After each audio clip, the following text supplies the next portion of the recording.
नमस्ते दोस्त।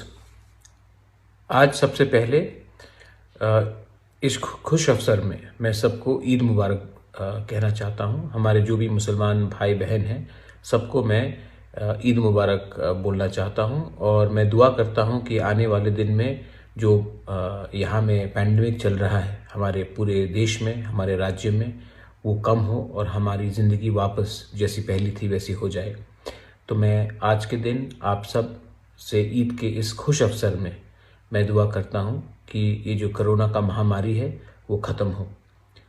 और इसके साथ मैं एक मैसेज भी देना चाहता हूँ। आज बहुत बड़ा दिन है, हम सब एक दूसरे से घुल मिल रहे हैं, सब जाकर नमाज अदा कर रहे हैं, लेकिन एक बात ज़रूरी आपको दिल में रखना है, ध्यान में रखना है कि ये जो सोशल डिस्टेंसिंग है ये हमको मेंटेन करना है और मास्क हमेशा पहन के रखिए।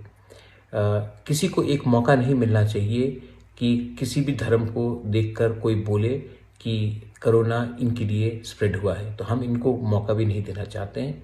मैं सबको कहना चाहता हूँ आप ईद अच्छी तरीके से मनाइए, सोशल डिस्टेंसिंग रखिए और भीड़ भाड़ मत कीजिए, मास्क पहन कर रखिए। इस महामारी में हम सबको एक संग होकर, इस देश को एक संग होकर, हर धर्म को एक संग होकर आगे बढ़ना है। आखिर में मीडिया में एक रिपोर्ट आया था कि राजमाता को कोरोना हुआ है।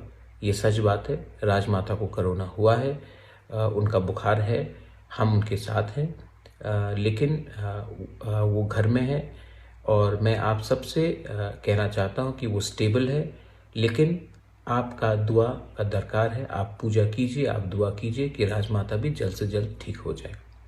आखिर में सबको मैं एक ही बात कहना चाहता हूँ, अगर देश को आगे बढ़ना है तो हमको धर्म से आगे हमको एक उन्नति को देखना है और उसके लिए हम सबको एक ही बात कहना चाहते हैं, आज के दिन हम सब एक हैं।